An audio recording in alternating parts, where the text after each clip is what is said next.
جب اللہ نے مرد کو بنایا طاقتور زیادہ، اور عورت کا حسن یہ ہے کہ وہ نازک ہو. وہ کبھی کوئی حمیدہ پہلوان ہوتی تھی بھارت میں ایک، اس نے جو کہا تھا کہ میں اس سے شادی کروں گی جو مجھے پچھاڑ لے. میں کون پچھاڑے گا اس کو، خود ہی پچھاڑ جائیں گے وہ. تو عورت کا حسن تو نزاکت میں ہے، لہذا بھاری بوجھ اس پر نہیں ڈالے. ملک کا ڈیفنس مردوں کا ذمہ داری ہے، نان نفقے کی فراہمی مردوں کی ذمہ داری، عورت کی نہیں ہے. عورت کا کام ہے گھر میں رہے، شوہر کے لیے اچھا ماحول پیدا کرے. اب اگر دن بھر 8 گھنٹے عورت بھی کام کر کے آئی ہے، کسی باس نے بھی جھڑک دیا ہوگا، کچھ اور ہوگا، تھکی تھکائی اور طبیعت تقدر لے کر آئی ہے، مرد کا بھی یہی حشر ہے، گھر میں جائیں گے تو کیا ہوگا؟ لڑیں گے. لیکن گھر میں رہی ہو عورت، پھر بچے آ جاتے ہیں، 1 بجے آ گئے، ماں باپ دونوں آئیں گے شام کو 6 بجے 7 بجے 8 بجے. بڑے بڑے شہروں میں تو وہاں پر 2 گھنٹے تو لگتے ہیں گھر پہنچنے میں. یہ بچے کیا کریں گے؟ کس قسم کے تجربات کریں گے؟ یہ سارا بیڑا غرق ہو رہا ہے. عورت کے ذمہ نہیں ہے کام کرنا. کہتے ہیں مجبوری ہے. آپ اپنے سٹینڈرڈ آف لیونگ کو بڑھاتے جائیے بڑھاتے جائیے بڑھاتے جائیے، دونوں کی سر توڑ محنت کے باوجود آپ کا جو ہے تقاضا پورا نہیں ہوگا، اور اسی کو سکیڑ لیجئے. کمانا شوہر کا کام ہے، بیوی کا نہیں. اس کو اقبال نے کہا ہے کہ اسلام کا معاشرتی نظام 2 حصوں پر مشتمل ہے. حافظ ناموس زن، ایک تو عورت کی عصمت و عفت کی حفاظت. مرد آزماں، مرد کے اوپر چیلنج ہے، بھاری بوجھ تمہیں اٹھانے ہیں. مرد آزماں مرد آفرین، بھاری کام سارے مردوں کے لیے ہے. عورت گھر میں رہے. اور آج بھی امریکہ میں جو سٹے ایٹ مومز کہلاتی ہیں، وہ مائیں جو گھروں میں رہتی ہیں، ان کا بہت بڑا ان کا مقام ہوتا ہے. ان کے بچوں کی تربیت جو ہو سکتی ہے.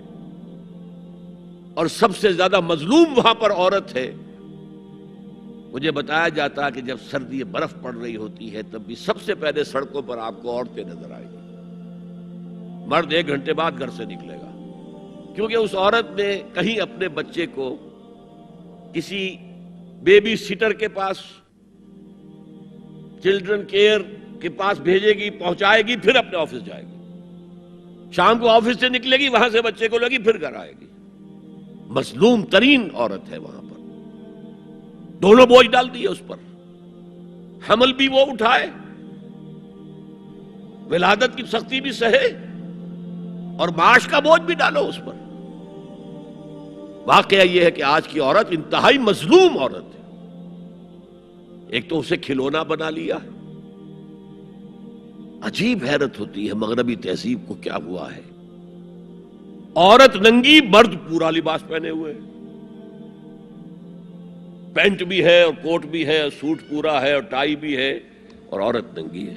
اور شدید ترین سردی کے اندر ٹانگیں ننگی ہیں اس کی. یہ اسلام کا معاشرتی نظام اس کو کسی صورت گوارا نہیں کرتا. طلاق کے معاملے میں یہی فرق رکھا. مرد دے سکتا ہے طلاق، عورت لے سکتی ہے، دے نہیں سکتی.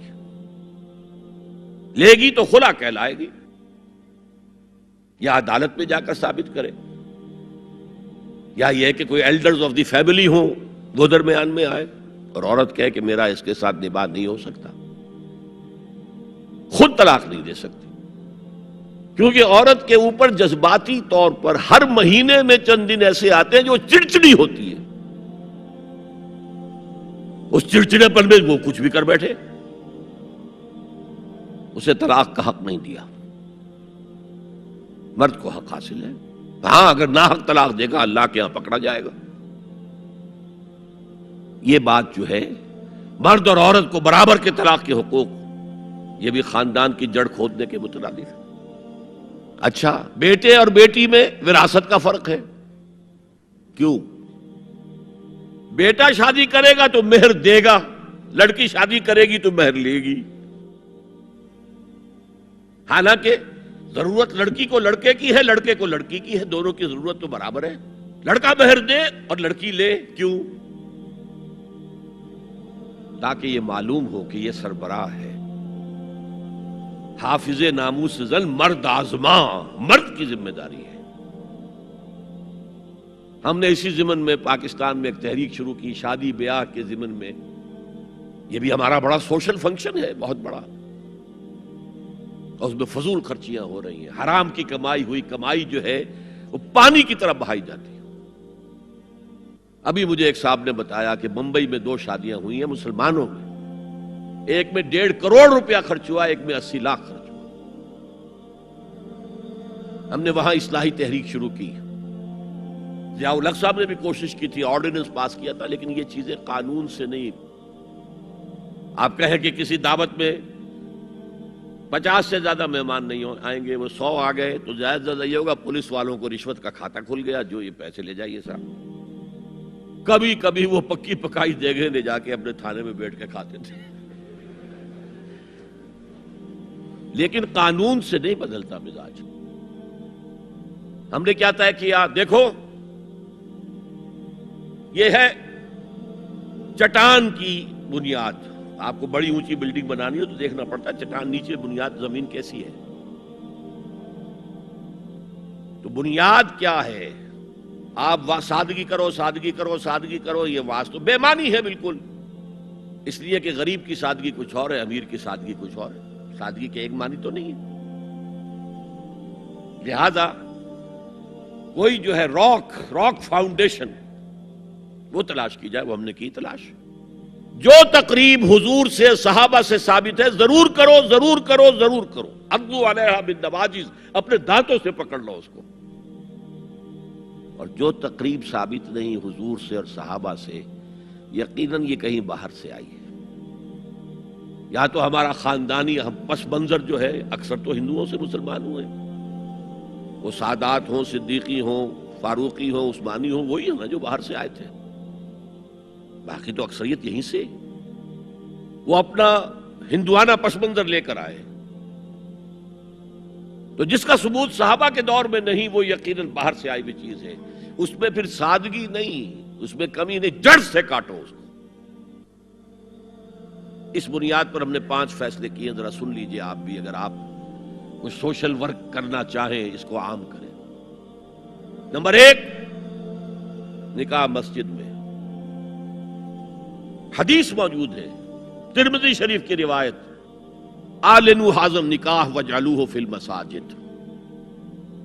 نکاح کا اعلان عام کیا کرو، مسجدوں میں منعقد کیا کرو. میں حیران ہوتا ہوں کیوں نہیں علماء کرام نے اس کی طرف توجہ دلائی. حدیث ہے. ہاں میں مانتا ہوں ان کا کہنا یہ ہے کہ یہ یہاں جو امر ہے کہ مسجد میں منعقد کرو، یہ امر وجوب کے لیے نہیں ہے، استحباب کے لیے. مستحب ہے یہ کہ مسجد میں. تو بھائی مستحب کیوں چھوڑ رہے ہو تم؟ وہ اس لیے چھوڑنا پڑتا ہے، مولوی بیچارے کی حیثیت ہے ہی نہیں معاشرے میں کہ وہ کہے جناب یہاں آئیے میرے پاس، میں نہیں آؤں گا آپ کے گھر نکاح پڑھانے کے لیے. وہ اپنا رجسٹر بغل میں دبائے بیٹھا سوکھتا رہتا ہے. وہ تو آنی تھی بارات عصر کے وقت، مغرب بھی جا رہی ہے، آئی نہیں، وہ بیٹھا غریب. پہلے 20-30 روپے ملتے تھے، اب 200 300 400 ملتے ہیں. اور کیا ہے؟ میں نے انہیں یاد دلایا، دیکھو شرم کرو. عیسائیوں نے آج تک اپنے چرچ کی اور اپنے پادری کی عزت یہ رکھی ہے کہ شہزادے اور شہزادی کی شادی ہوگی وہ بھی پادری چرچ میں آئیں گے. شہزادے کی شادی ہو رہی ہے تو جو ان کی پارلیمنٹ کے ساتھ ہے چرچ، وہاں شادی ہو. وہاں پردہ نہیں ہے، لڑکا لڑکی دونوں آمنے سامنے کھڑے ہو کر قول و قرار کریں گے. ہمارے ہاں پردہ ہے، تو اس لیے لڑکی کے گھر بھی جائیں گے تو لڑکی تو محفل میں نہیں آئے گی.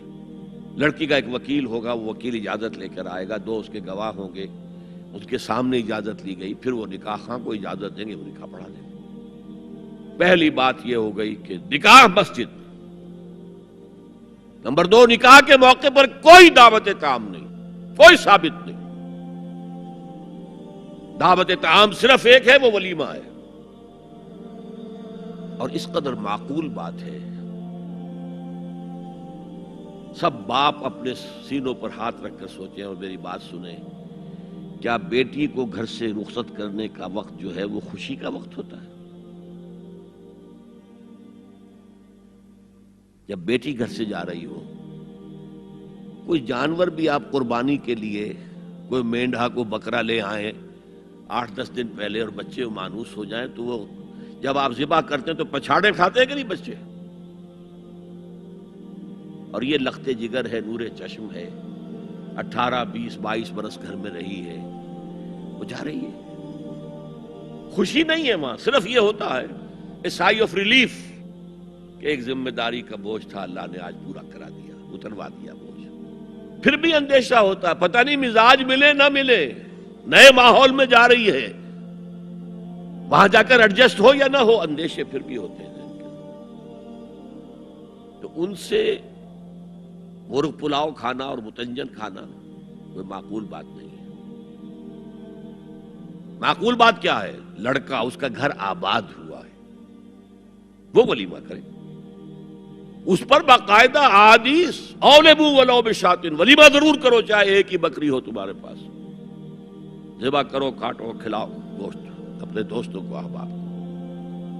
یہاں تک کہا کہ بیسا طعام الولیمہ، برا کھانا ہے ولیمے کا کہ اس میں غریبوں کو نہیں بلایا جاتا۔ ظاہر بات ہے، مسلی کھلانے کے لیے تو ولیمہ نہیں ہوتا، اپنے احباب کو، دوستوں کو بلایا جاتا ہے۔ پھر بھی میں تم سے کہتا ہوں کہ جسے ولیمے کے لیے بلایا جائے وہ اگر نہیں جائے گا تو اللہ اور اس کے رسول کے حکم کی نافرمانی کرے۔ تو جس رسول نے اتنی تفصیل سے حکم دیا ہو ایک دعوت کا، وہ دوسری دعوت میں بھی خیر ہوتا میں بیان کرتا۔ جب نکاح مسجد میں اور کوئی دعوت طعام نہیں تو بارات کا تصور، خلاص۔ بارات کس بلا کا نام ہے؟ قرآن میں تو کوئی ذکر ہی نہیں، عربی میں یہ لفظ ہی نہیں۔ اجتماع طرفین مسجد میں ہوا، نکاح ہوا، لڑکی کو، حضرت فاطمہ کو رضی اللہ تعالی عنہا، کچھ خواتین جا کر چھوڑ آئی تھی اس حجرے میں جو ایک انصاری صحابی نے حضرت علی کو دیا تھا، ان کا تو کوئی گھر بھی نہیں تھا۔ کوئی حضرت علی آئے ہوں اور آ کر وداع کرا کے لے کے گئے ہوں۔ چوتھی چیز، جہیز کا کوئی تصور اسلام میں نہیں، خالص ہندوانہ رسم، خالص ہندوانہ رسم، خالص ہندوانہ رسم۔ ہندوؤں میں کیوں ہے؟ وہ اس لیے ہے، معقول بات ہے کہ لڑکی کا وراثت میں کوئی حصہ ہے ہی نہیں، وہ تو جب گھر سے نکل رہی ہے وہ دے دلا کے رخصت کر دو، دان دہیج، یہ خیرات ہے، لڑکی کا حق کوئی نہیں ہے گھر پر۔ اسلام میں تو لڑکی وارث ہے، والد فوت ہوں گے وراثت تقسیم ہوگی، والدہ فوت ہوگی کوئی ان کی ہے ملکیت وہ تقسیم ہوگی۔ شادی کے موقع پر کوئی جہیز اسلام میں نہیں، قطعاً نہیں۔ غلطی سے حضرت فاطمہ کے جہیز کو جہیز کہہ دیا گیا، وہ جہیز کیا تھا؟ ایک پیسہ بھی حضور کے اپنی جیب سے نہیں تھا۔ اس شادی میں خاص بات کیا تھی کہ دولہا کے ولی بھی حضور ہی ہے، اور کون ہے؟ علی کا کون تھا مدینے میں؟ اور دلہن کے والد بھی حضور ہیں۔ اب حضور پوچھتے ہیں حضرت علی سے، تمہارے پاس مہر دینے کے لیے کچھ ہے؟ عرض کیا میرے پاس تو کچھ نہیں ہے۔ وہ فقراء صحابہ میں سے تھے۔ فرمایا مہر تو دینا ہے، تمہارے پاس ایک زرہ ہوتی تھی؟ جی ہاں زرہ تو ہے۔ انہوں نے یہ سمجھا زرہ تو جہاد کے لیے ہے، کوئی وہ دولت تو نہیں ہے۔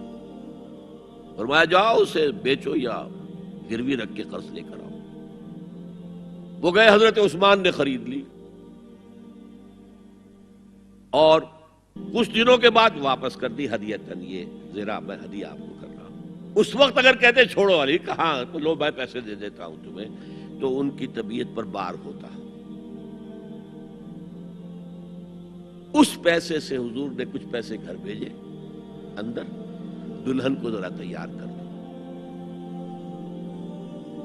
اور کچھ پیسوں سے وہ ایک گدا جس میں کھجور کی کھال بھری ہوئی تھی، اور 2 تکیے جس میں کھجور کی کھال بھری ہوئی تھی، ایک مشکیزہ، کنویں سے پانی تو لانا ہی ہے نا، ایک چکی، جو ہو یا گیہوں ہو پیسنا تو ہے نا، کوئی ایک دو برتن اور، اللہ اللہ خیر صلاح، یہ تھا جسے جہیز کہتے ہیں، جس میں ایک پیسہ بھی حضور کا شامل نہیں ہے۔ وہ حضرت فاطمہ کا مہر تھا جسے بنایا گیا، ورنہ مدینے ہی میں دوسری آپ کی صاحبزادی کا نکاح حضرت عثمان سے بھی ہوا، کہیں ذکر ہے جہیز کا؟ حضرت عثمان کا گھر بھرا ہوا، ہر چیزیں موجود، وہاں تو جہیز کا تذکرہ نہیں۔ بہرحال یہ شادی کو آسان کرو، زنا کو مشکل بناؤ۔ یہاں شادی کے لیے 9 من تیل ہوگا تو رادھا ناچے گی، ورنہ یہ کہ بڑی ہو رہی ہے، عمر ہو رہی ہے، سب کچھ ہو رہا ہے، لیکن کچھ تقاضے تو ہے نا، آخر کچھ تو کرنا ہوتا ہے نا، آخر کچھ نہ کچھ لوگوں کو تو کھانا کھلانا ہی ہوتا ہے نا، بارات تو آخر آئے گی ہی نا، کچھ نہ کچھ تو دینا ہی ہوگا، کچھ جوڑے کپڑے، کچھ یہ۔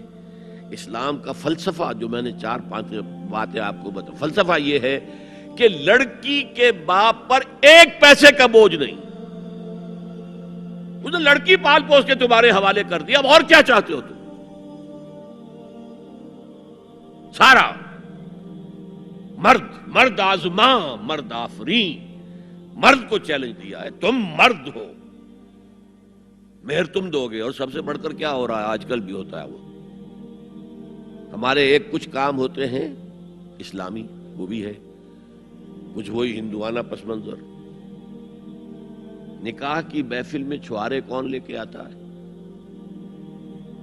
جی؟ لڑکے والے۔ اور پلاؤ کن سے کھاتے ہیں بھائی؟ جس کو تمہیں مرغ پلاؤ کھلا رہا ہے وہ چھوارے نہیں بانٹ سکتا تھا؟ یہ ہے اسلام اور غیر اسلام کا امتزاج۔ چھوارے لڑکے والے لے کر آئیں گے اور پھر دعوت اڑائیں گے لڑکی والوں کی طرف سے۔ میں نے سنا ہے، میں اس کی تصدیق نہیں کر سکتا، کہ میوات میں جو مسلمان تھے، جو شدی کی تحریک جن پر چلائی گئی تھی، اور بہت سے لوگ شدی ہو بھی گئے تھے، اور اس فتنے کے مقابلے کے لیے مولانا محمد الیاس رحمۃ اللہ علیہ نے یہ تبلیغی سلسلہ شروع کیا تھا۔ وہاں سنا ہے کہ یہ ہوتا تھا، ایک تو نام بھی آدھے ہندوانہ آدھے مسلمان۔ اب شادی کرنی ہے، اچھا مولوی جی کو بلا لو، بول پڑھا دے، لیکن وہ کیسے یہ بول پڑھانے سے یہ ہو گیا شادی؟ یہ تو سمجھ میں نہیں آئی۔ پھر وہ کہتے تھے پھیرے بھی ڈلوا لو۔ اب لڑکی کی چادر اور لڑکے کی چادر میں گرہ لگے اور پھر وہ سب کے سامنے 7 چکر لگائیں، تب تو پتا چلا کہ بات پکی ہو گئی، ورنہ یہ کہ قبول کر لیا بس۔ واللہ عالم یہ لطیفہ ہے یا واقعہ ہے، لیکن یہ مجھے سنایا ہے بعض لوگوں نے کہ یہ وہاں ہوتا تھا، اطمینان نہیں ہوتا تھا، یہ بول کہنے سے بات ہو گئی۔ بہرحال اب میں آ رہا ہوں تیسرے موضوع پر، اس کا تعلق بھی بنیادی طور پر خاندانی نظام کی مضبوطی کے لیے۔ خاندانی نظام مضبوط رہے گا جبکہ شوہر اور بیوی کی جتنی جنسی دلچسپی ہے وہ صرف آپس میں مرکوز ہو، شوہر کی بیوی پر، بیوی کی شوہر پر۔ ادھر ادھر نگاہیں جائیں گی، کوئی عورت دیکھی نگاہوں میں کھپ گئی، وہی خواب میں آئے گی، اپنی بیوی کی طرف سے توجہ ہٹ جائے گی، اور یہ چیز وہ بانڈ آف لو جو ہے بٹوین دی اسپاؤسز اس کو کمزور کرتا ہے۔ جنسی آوارگی نہ ہو، عورت کو چھپا کر رکھا جائے، وہ مستورات ہمارے ہاں کہلاتی تھی، مستورات۔ پردے کا جو احکام ہے اس جنسی بے راہ روی کو روکنے کے لیے، حسن کہتے ہیں عربی زبان میں قلعے کو، اور جو عورت ان تمام پردوں میں ہے، پردے کہہ رہا ہوں میں، ایک نہیں ہے، اس کو محسنہ کہتے ہیں کہ وہ قلعے کے اندر ہے،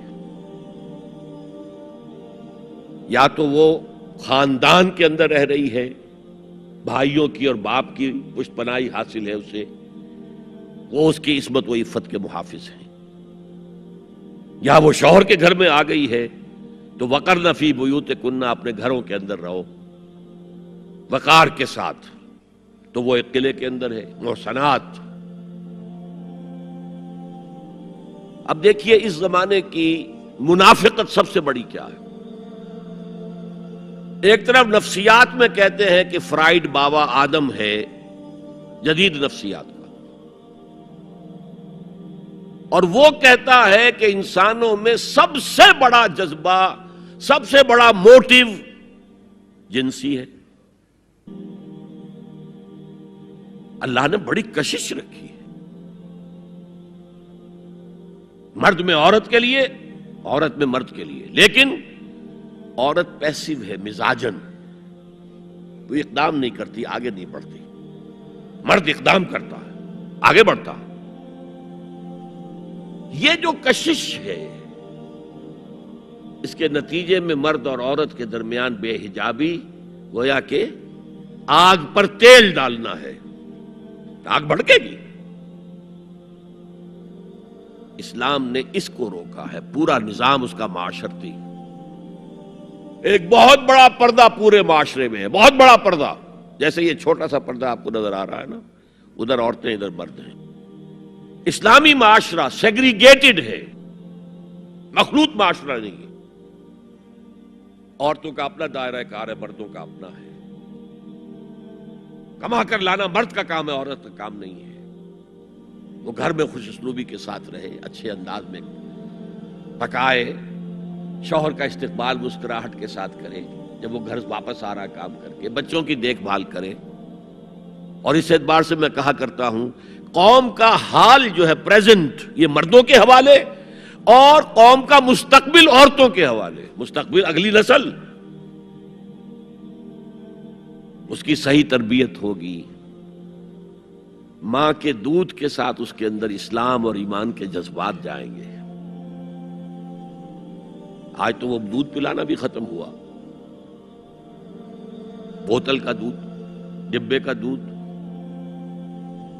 جس کی وجہ سے ریسرچ یہ بتاتی ہے کہ کینسر آف بریسٹ کا سب سے بڑا سبب جو ہے دودھ نہ پلانا ہے، سب سے بڑا۔ اس لیے کہ اللہ تعالیٰ نے ہر عضو کا ایک فنکشن رکھا ہے، آپ فنکشن روک دیں گے اس میں خرابی آئے گی۔ آپ آنکھوں پر 1 سال تک پٹی باندھے رکھیے، آپ کی بینائی زائل ہو جائے گی، کیا کرنا پھر اب اس کا؟ آپ یہاں پر پلاسٹر چڑھا دیجئے، 1 سال تک جوڑ آپ کا جام ہو جائے گا، اپنی آپ کھول دیجئے پلاسٹر، وہ ہلے گا ہی نہیں۔ اس اعتبار سے وہ جو اقبال کہتا ہے، مادراں را اسوہ کامل بطول، حضرت فاطمہ زہرا، ماؤں کے لیے کامل اسوہ حضرت فاطمہ رضی اللہ تعالیٰ عنہ۔ آسیہ گرداں و لب قرآن سرا، وہ چکی پیستی تھی اور زبان سے قرآن پڑھتی جاتی تھی۔ اور میں نے اپنے بچپن میں ایسی خواتین کو دیکھا ہے جو چکی پیس رہی ہیں، قرآن پڑھ رہی ہیں، اور چھاتی سے بچہ چمٹا ہوا دودھ پی رہا ہے۔ وہ جو دودھ اس بچے کے حلق میں جا رہا ہے، پیٹ میں جا رہا ہے، اس کی کیا تاثیر ہوگی؟ بطول باش و پنہا شو ازی عصر کہ در آغوش شبیر بگیری، اے مسلمان عورت بطول بن جا، زہرا بن جا، اور اس عصر سے پنہا ہو جا، چھپ جا، علیحدہ ہو جا، تاکہ تیرے آغوش میں حسین جیسا بچہ پیدا ہو۔ یہ پہلا ہے حجاب، سیگریگیشن آف سیکسز۔ میں نے ضیاء الحق صاحب سے کہا تھا، کیونکہ ان کی شورا میں شمولیت کی میں نے جو ہے دعوت قبول کر لی تھی، مشورہ دینا ہے۔ میں اپنے مسجد کے ممبر سے بھی مشورے بھی دیتا ہوں، تنقیدیں بھی کرتا ہوں۔ جیسے انگریزی کا محاورہ right from the horses mouth, تو right into the horses ears کچھ کہا جا سکے تو اچھی بات ہے۔ میں نے ان سے کہا آپ نے پی آئی اے کو ڈرائی کر دیا، شراب بند کر دی، اچھا کام کیا، بہت عمدہ کیا۔ دنیا تو یہی کہے گی نا کہ دقیانوسی ہیں، چلیے برداشت کریں، لیکن یہ ایئر ہوسٹسز جو جاتی ہیں کرو کے ساتھ اور 2 ہفتے باہر رہتی ہیں، یہ کون سے اسلام کی روح سے جائز ہے؟ عورت محرم کے بغیر حج کو نہیں جا سکتی، محرم کے بغیر عمرے کے لیے نہیں جا سکتی، اور یہ قانون تھا پاکستان میں۔ میں نے کہا آپ عورت کو نہیں جانے دیتے حج کے لیے، حالانکہ وہ ادھیڑ عمر کی ہوتی ہیں، عموماً بوڑھی ہوتی ہیں۔ ہمارے ہاں جوانی میں کون کرتا ہے حج؟ بہت شاذ۔ یہ تو آپ کو نظر آئے گا جاوا، سماٹرا، انڈونیشیا، ملائیشیا، وہاں سے جوان جوڑے نکاح کے بعد پہلا کام حج۔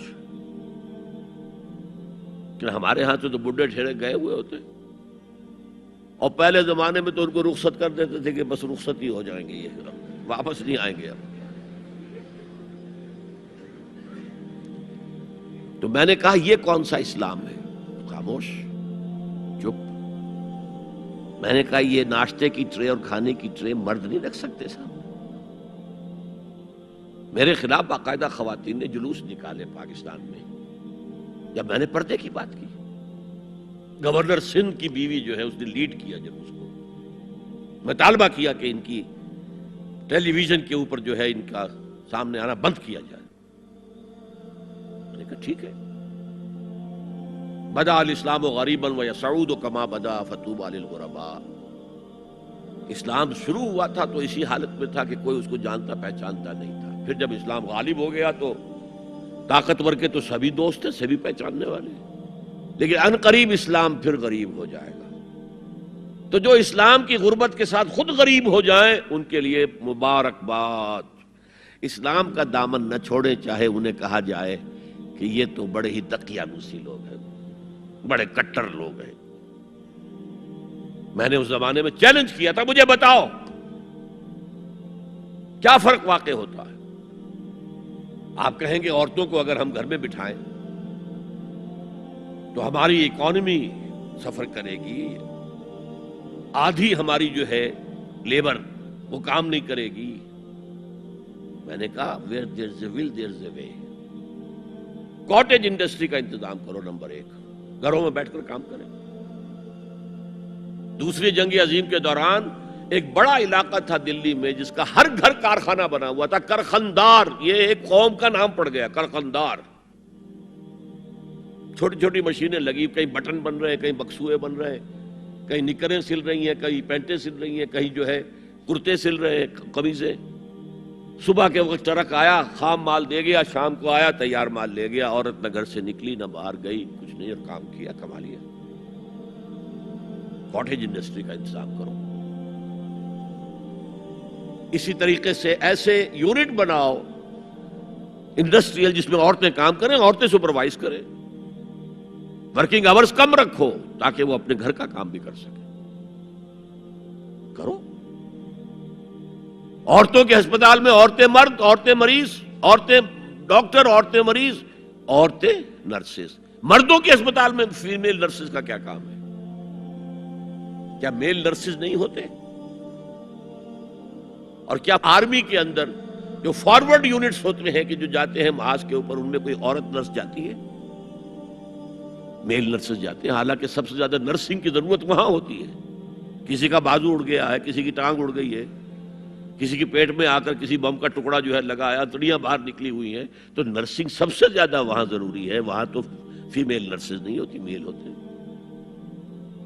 سیگریگیشن، سیگریگیشن، سیگریگیشن، یہ آگ اور پانی کا ملاپ درست نہیں ہے۔ تو بڑا، سب سے بڑا پردہ تو یہ ہے۔ دوسرا پردہ، دوسرا قلعہ، گھر کی چار دیواری۔ وَقَرْنَ فِي بُيُوتِكُنَّ وَلَا تَبَرَّجْنَ تَبَرُّجَ الْجَاهِلِيَّةِ الْأُولَىٰ۔ قرار پکڑو اپنے گھروں میں، وقار کے ساتھ رہو، ٹھہری رہو اپنے گھروں میں، اور بند سمر کر باہر نہ نکلو جیسے کہ تم جاہلیت کے دور میں نکلتی تھی۔ اس کو ہمارے ماڈرن لوگ کہہ دیتے ہیں یہ تو صرف ازواج مطہرات کے لیے تھا، اس سے بڑی جہالت کوئی نہیں ہو سکتی۔ دیکھیے ایک نقطہ، یہ شاید پہلے کبھی آپ کے ذہن میں نہ آیا ہو، ازواج مطہرات سے خاص کیوں خطاب کیا گیا؟ اس کی وجہ ہے اسی سورہ احزاب میں جس میں یہ مضمون آیا ہے وَقَرْنَ فِي بُيُوتِكُنَّ وَلَا تَبَرَّجْنَ تَبَرُّجَ الْجَاهِلِيَّةِ الْأُولَىٰ۔ اسی میں آیت آئی ہے لَقَدْ كَانَ لَكُمْ فِي رَسُولِ اللَّهِ أُسْوَةٌ حَسَنَةٌ۔ مسلمانوں تمہارے لیے اللہ کے رسول کی شخصیت کے اندر ایک نہایت عمدہ نمونہ ہے، اور یہ معجزہ ہے مردوں کی ہر حیثیت کے لیے اسوہ ہے محمد صلی اللہ علیہ وسلم۔ امام کے لیے آپ کا اسوہ ہے کہ نہیں؟ مسجد نبوی کے امام تھے کہ نہیں؟ مبلغ کے لیے ہے کہ نہیں؟ سب سے بڑا کام تو آپ کا تبلیغی تھا۔ مزکی اور مربی کے لیے ہے کہ نہیں؟ باپ کے لیے ہے یا نہیں؟ شوہر کے لیے ہے یا نہیں؟ سپہ سالار کے لیے ہے یا نہیں؟ قاضی القضات کے لیے ہے یا نہیں؟ مرد کی ہر حیثیت کے لیے اسوہ ہے۔ آخر عورت کی نسوانی زندگی کے لیے تو حضور رسوا نہیں بن سکتے، یہ خلا ہے۔ مرد کے لیے کامل اسوہ، عورت کے لیے بھی اسوہ، لیکن اس کی خاص نسوانی زندگی کے لیے اسوہ نہیں۔ اس خلا کو پر کیا ازواج مطہرات سے۔ لستن کاحد من النساء، اے محمد کی بیوی تم عام عورتوں کے مانند نہیں ہو۔ پھر جو احکام دیے گئے ہیں وہ سب کے لیے ہیں، لیکن اس میں چیریٹی بگنز ایٹ ہوم، گھر سے شروع کرو۔ سب سے پہلے خواتین، حضور کی بیویاں جو ہے وہ مخاطب۔ اور اے مسلمانوں، اگر حضور کی بیویوں سے کوئی چیز مانگنی ہو تو حجاب کے پیچھے سے مانگو، رو در رو مت ہو۔ فَاسْأَلُوهُنَّ مِنْ وَرَاءِ حجاب، یہ دوسرا قلعہ ہو گیا۔ حافظ ناموس زن، مقصد کیا ہے؟ عورت کی عزت، عورت کی عصمت، عورت کی عفت کی حفاظت۔ تیسرا جسے ہم ستر کہتے ہیں،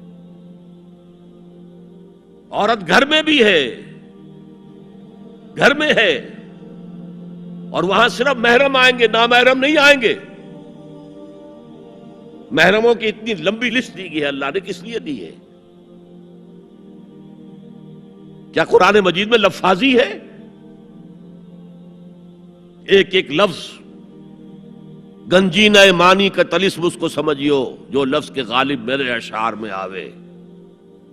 غالب نے تو تعلیق کی ہے، اللہ کے کلام میں تو یہ بات صحیح ہے نا۔ گھر کے اندر نامحرم نہیں آئے گا۔ گھر میں اگر وہی ایک بیٹی تھی جو آپ نے اپنے داماد کو دے دی ہے اور کوئی اور بیٹی نہیں ہے تو داماد گھر میں آ سکتا ہے اور نہیں آ سکتا۔ سالی سے اس کا پردہ ہے، دیور سے بھابھی کا پردہ ہے، چچا زاد بھائی بہنوں کا پردہ ہے۔ چچا سے پردہ نہیں ہے، ماموں سے پردہ نہیں ہے، چچا زاد پردہ ہے، ماموں زاد پردہ ہے، خالہ زاد پردہ ہے، پھوپھی زاد پردہ ہے۔ یہ سارے احکام کس لیے دیے گئے؟ گھر کے اندر بھی ستر اور نگاہیں نیچی۔ مولانا حمید الدین فراہی نے ایک نقطہ بیان کیا کہ سورہ احزاب میں جو پردے کا بیان ہے وہ ہے گھر سے باہر کا پردہ۔ جب اے نبی کہہ دیجئے قل لازواجک و بناتک و نساء المؤمنین یدنین علیہن من جلابیبہن، جلباب کہتے تھے ایک بڑی چادر، کوئی عربوں کی تہذیب میں موجود تھی دو چیزیں، گھر میں ان کے ایک دوپٹہ ہوتا تھا جسے خمار کہتے تھے، خمار، خمرہن کا لفظ آیا ہے سورہ نور کے اندر۔ گھر سے باہر نکلتی ہوئی وہ اپنا پورا وجود ایک چادر میں لپیٹ لیتی تھی، لیکن چہرے کا پردہ نہیں تھا۔ اب فرمایا گیا اے نبی اپنی بیویوں سے اور اپنی بیٹیوں سے اور اہل ایمان کی بیویوں سے، اب بات آگے بڑھ رہی ہے، اہل ایمان کی بیویاں شامل ہو گئی، اس لیے کہ تو ساری بات ہی ازواج مطہرات سے جو ہو رہی ہے، اس لیے ہو رہی ہے کہ وہ اسوہ بنے مسلمان خواتین کے لیے۔ ان سے کہہ دیجئے وہ اپنی چادروں کے پلو لٹکا لیا کریں۔ یہ جو گھونگھٹ کا تصور بعد میں ہوا ہے، یہ ہے تیسرا پردہ، ستر کی حد تک ہے ستر آپ نے، اور اس میں بھی کیسے کیسے احکام دیے گئے۔ لباس وہ پہنو جو ڈھیلا ہو، تنگ نہ ہو، ٹائٹ نہ ہو، جو جسم کے نشیب و فراز کو واضح کر رہے ہیں، اتنا باریک نہ ہو کہ جسم جھلک رہا اس میں سے۔ اور اس پر اضافہ وَاضْرِبْنَ بِخُمُرِهِنَّ عَلَى جُيُوبِهِنَّ، اپنے گریبانوں کے اوپر، اپنی اوڑھنیوں کے، یہ خمار آ گیا کہ اوڑھنی ہوتی ہے، اس کے بکل مار لو تاکہ نسوانی حسن کا ایک بڑا حصہ ہے یہ چھاتی جو ہے، اس کو اور ایک کور ایڈیشنل مل جائے. کرتا تو ہے ہی، لیکن وَضْرِبْنَا بِخُمُرِهِنَّ، خمار کی جمع خمر. سورہ احزاب میں آیا جلابیب، جلباب کی جمع، وہ بڑی چادر جس میں لپٹ کر گھر سے نکلتی تھی. لیکن یہ کہ یہاں پر خمرہن، خمار کہتے ہیں اوڑھنی کو جو گھر میں بھی استعمال ہوتی ہے، تو وہ سر پر بھی ہو اور اس کا ایک بکل جو ہے تمہاری سینے پر بھی آ جائے، ایڈیشنل کورنگ. اس کے باوجود بھی نگاہیں نیچی رکھو.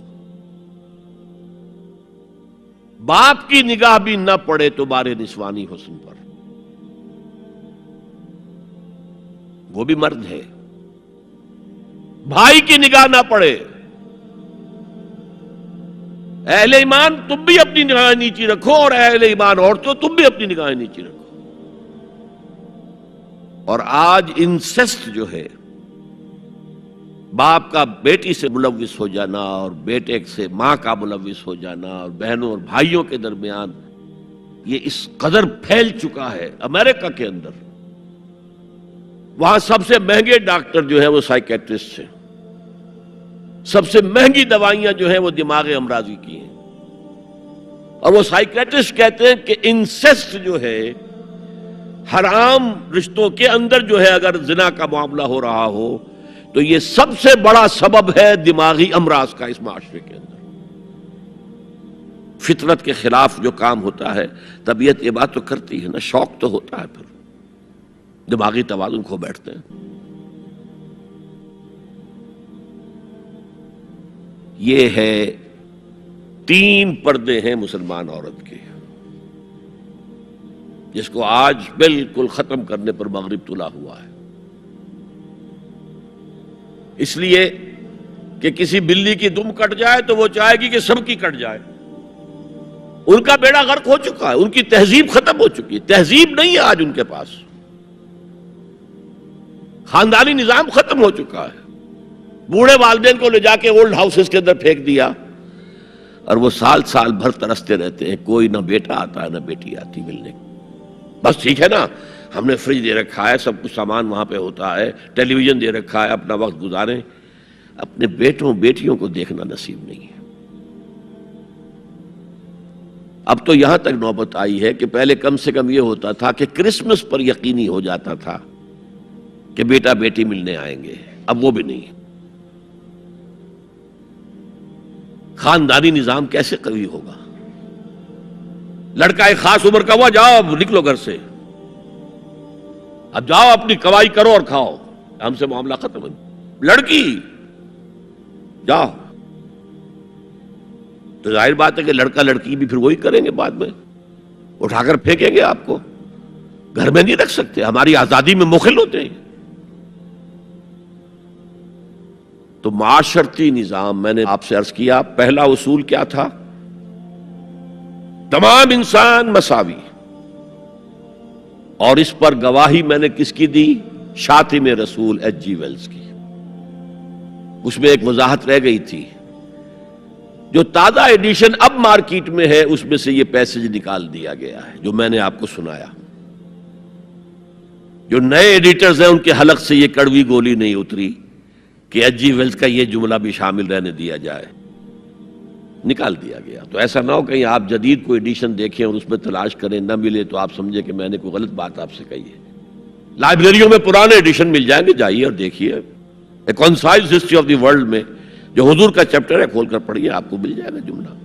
Although the sermons of human equality, fraternity and freedom were said before also, and we find a lot of such sermons in Jesus of Nazareth, but it must be accepted that it was Muhammad sallallahu alaihi wasallam who for the first time in human history established a society based on these principles. اور یہ مساوات انسانی مرد اور عورت کے درمیان بھی ہے. فرق انتظامی ہے، سو نوٹ کر لیجیے. ایک دفتر میں ایک افسر ہے، ایک کلرک ہے، ایک چپراسی ہے، بحیثیت انسان برابر ہے. اس انتظامی سٹرکچر میں تو برابر نہیں ہے. آفیسرز کے اختیارات کیا ہیں، چپڑاسی کے کیا ہیں، کلرک کے کیا ہیں، حالانکہ ایز سٹیزنز آف اسٹیٹ برابر ہے، ایک ووٹ اس کا ایک ووٹ اس کا ہے۔ کیا آفیسر کے 4 ووٹ ہیں؟ چپڑاسی کا ایک ہے؟ نہیں، ایک ووٹ برابر ہے۔ As citizens of the state they are equal, لیکن جہاں کام کر رہے ہیں وہاں تو ایکول نہیں ہے۔ یہ فرق ہے کہ جس کو دنیا ایکسپلائٹ کر رہی ہے، حالانکہ اس سے زیادہ لاجیکل بات اور کوئی نہیں ہو سکتی۔ ایک خاندان کا ایک سربراہ، کسی انسٹیٹیوشن کا ایک ہی سربراہ ہوگا، وزیر 10 رکھ لے، پرائم منسٹر تو 2 نہیں ہو سکتے، پرائم منسٹر ایک ہوگا، نائب صدر 10 رکھ لے، صدر تو ایک ہی ہوگا۔ انتظامی ہے، یہ نہیں ہے کہ عورت گھٹیا ہے، نہیں، مرد اور عورت مساوی ہے۔ آج میں آپ کو بتاتا ہوں کہ کتنی بڑی سازش اس وقت اس نظام کے خلاف ہو رہی ہے۔ دجالی فتنہ جو ہے، دجال اکبر جب آئے گا، ابھی میں اس کی بات نہیں کر رہا ہوں، ایک علیحدہ ایشو ہو جائے گا۔ دجالی فتنہ آ چکا ہے۔ جیسے حضور نے ایک مرتبہ رمضان مبارک کی آمد سے قبل شعبان کے آخری دن خطبہ دیا۔ خطبہ کیا تھا؟ یا ایھا الناس قد اظلکم شہر عظیم شہر مبارک، اے لوگو تم پر ایک عظمتوں والا اور برکتوں والا مہینہ سایہ فگن ہو گیا ہے۔ آیا تو نہیں ابھی، شعبان کا دن ہے، سایہ آ گیا ہے۔ یہ انگریزی کے محاورے سے بات سمجھ میں آئے گی، coming events cast their shadows before. اسی طرح وہ شخص دجال تو ابھی نہیں آیا، دجالیت پوری آ چکی ہے۔ اور میں اس کا ذکر کر چکا ہوں لاہور میں ایک تقریر میں، 3 لحاف۔ جیسے ملیریا کا جب حملہ ہوتا تھا، اب تو بہت کم ہو گیا ملیریا، تو جو سردی چڑھتی تھی، کپ کپی ہوتی تھی، ایک رضائی ڈال دیجئے، دوسری ڈال دیجئے، تیسری ڈال دیجئے، تو 3 رضائیاں یا 3 لحاف گلوب کے گرد لپٹ گئے۔ دجالیت کے 3 شیڈز۔ سب سے اوپر سیکولرزم، سیاست سے، ریاست سے، سیاسی نظام سے، معاشرتی نظام سے، عدالتی نظام سے، قانون سازی سے کسی مذہب کا کوئی تعلق نہیں۔ آج پوری دنیا میں سیکولرزم ہے، تمام مسلمان ممالک میں سیکولرزم ہے۔ یہ دجالیت کا عظیم ترین کارنامہ ہے۔ بات لمبی نہ ہو تو میں صرف عرض کر دوں، یہ یہودیوں کی ایجاد ہے۔ یہودیوں نے امریکہ کا $1 بل، $1 کا نوٹ جو ہے ڈیزائن کیا ہے۔ بینکرز تو وہی تھے نا، اور آج بھی اصل طاقت بینکرز کے پاس ہے۔ امریکی حکومت $1 کی جو ہے، ٹریلینز آف ڈالرز کی مقروض ہے بینکوں کی، اور بینک یہودیوں کے۔ اس آپ نے کبھی دیکھا ہو $1 بل، احرام مصر کی تصویر بنی ہوئی؟ کیا تعلق ہے امریکہ کا احرام مصر سے؟ اوپر ایک آنکھ بنی ہوئی ہے، دجال کی وہ ایک آنکھ کانی۔ نیچے کیا لکھا ہے؟ آرڈس نووس سیکولورم، نیو سیکولر آرڈر ہم نے قائم کرنا ہے دنیا میں۔ یہ 1776 کی بات ہے، اور 1991 میں پہلی مرتبہ صدر بش کی زبان سے الفاظ نکلے تھے، اس کے باپ کی زبان سے، جو موجودہ بش ہے، بش سینئر نے۔ اب دنیا میں نیو ورلڈ آرڈر قائم ہوگا۔ اصل میں وہ کس کا خیال ہے؟ یہود کا ہے۔ This new world order is going to be Jew world order. اور جو ہے بالکل ایک مائنورٹی، مائنیوٹ مائنورٹی، کل دنیا میں 1 کروڑ یا 1.25 کروڑ یا 1 کروڑ 30 لاکھ 13 ملین بس۔ تو اگر مذہب اور ریاست کا کوئی تعلق ہو تو ان کی کیا حیثیت ہے؟ اور جب مذہب ایک طرف رکھ دیا گیا تو برابر کے شہری ہے۔ یہ سیکولرزم اس لیے یہودیوں کی ایجاد ہے۔ پوپ کے خلاف بغاوت کروانے والے یہودی ہیں، پروٹسٹنٹ مذہب پیدا کرنے والے یہودی ہیں، سود کی اجازت لینے والے یہودی ہیں۔ ورنہ جب تک پوپ کا اقتدار تھا یورپ میں، ہر طرح کا سود حرام تھا، یوزری بھی اور کمرشل انٹرسٹ بھی، دونوں حرام تھے۔ یہ لیا گیا ہے اجازت کیلوین کے ذریعے سے کتاب لکھوا کر، اور انگلستان نے پہلا ملک جو ہے جس نے بغاوت کی پوپ کے خلاف وہ انگلستان تھا۔ چرچ آف انگلینڈ علیحدہ ہو گیا، پوپ سے اس کا کوئی تعلق نہیں، پروٹیسٹنٹ ملک بن گیا۔ پہلا بینک آف انگلینڈ پہلا ہے جو قائم ہوا ہے۔ اور شاید میں نے آپ کو بتایا تھا کہ علامہ اقبال 1905 سے 1908 3 برس صرف رہے ہیں انگلستان میں اور جرمنی میں، اور اپنی ڈاکٹریٹ بھی کر رہے تھے اور بیرسٹریٹ اطلاع بھی ہو رہا تھا، لیکن ساتھ ہی ان کا مشاہدہ اتنا گہرا تھا کہ انہوں نے دیکھ لیا تھا کہ فرنگ کی رگے جہاں پنجے یہود میں ہے، اور اس وقت فرنگ کا امام کون تھا؟ برطانیہ۔ اب فرنگ کا امام کون ہے؟ امریکہ، اور اس کی رگے جہاں پنجے یہود میں ہے۔ امریکہ کا کوئی صدر ہل نہیں سکتا۔ تو نمبر 1 تو سیکولرزم ایک لحاف ہے، نمبر 2 سود، جوا، منشیات کی ٹریڈ اور سیکس کو ایکسپلائٹ، ہر اشتہار میں عورت ہے۔ اللہ کے بندو سوچو یہ کیا ہو رہا ہے؟ عورت کی فوٹو کے بغیر موٹر سائیکل نہیں ہوگی، وہ بھی بیٹھی نظر آئے گی عورت۔ کوئی شے کسی شے کا اشتہار عورت ہوگی، عورت بک رہی ہے، بکری کا ذریعہ بن رہی ہے۔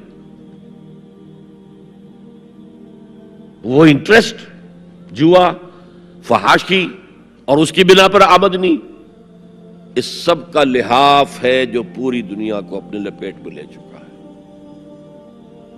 کوئی مسلمان ملک اس سے آزاد نہیں۔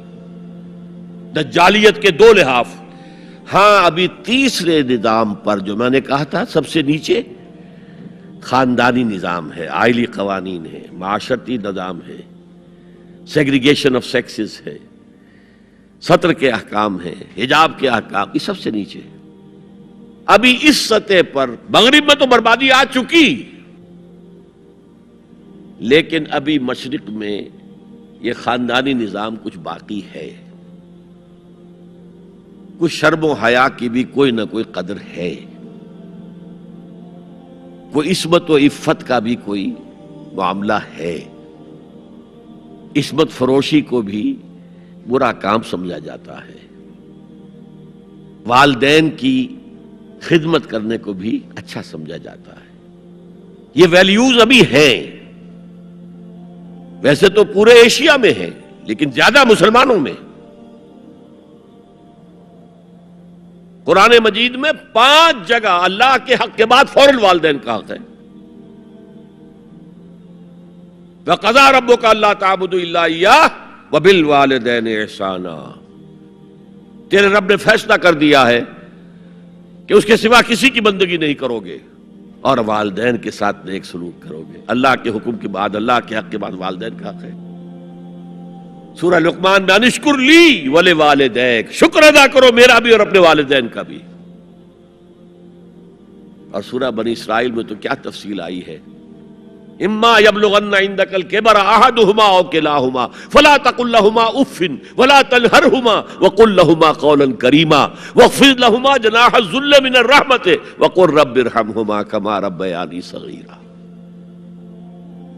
اگر تمہارے والدین میں سے ایک یا دونوں تمہارے پاس بڑھاپے کی عمر کو پہنچ ہی جائیں،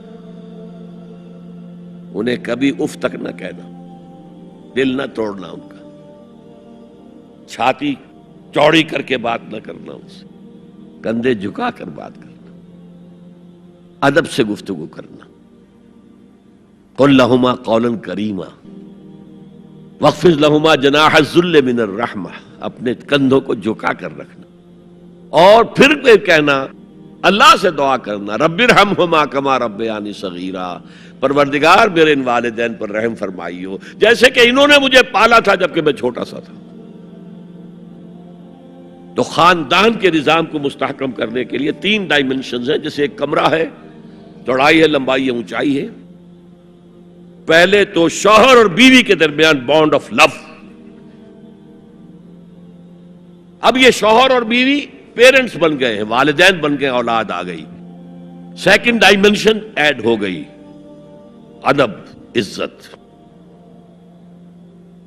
اور بہن بھائی ہیں، اخوت، جس کو کہ وہ کہہ رہا ہے جی ویلز بھی فریٹرنٹی، خاندان کا ادارہ مستحکم۔ یہاں ایک نقطہ اور بیان کر دوں، لیگل لیول پر بیوی کے حقوق کم ہیں شوہر کے زیادہ، الرجال قوامون علی النساء، سیدھی سیدھی بات ہے، اور ہمیں ڈٹ کر کہنا چاہیے، اس سے زیادہ معقول بات کوئی نہیں ہے۔ کسی ادارے کے دو سربراہ برابر کے اختیارات والے نہیں ہو سکتے،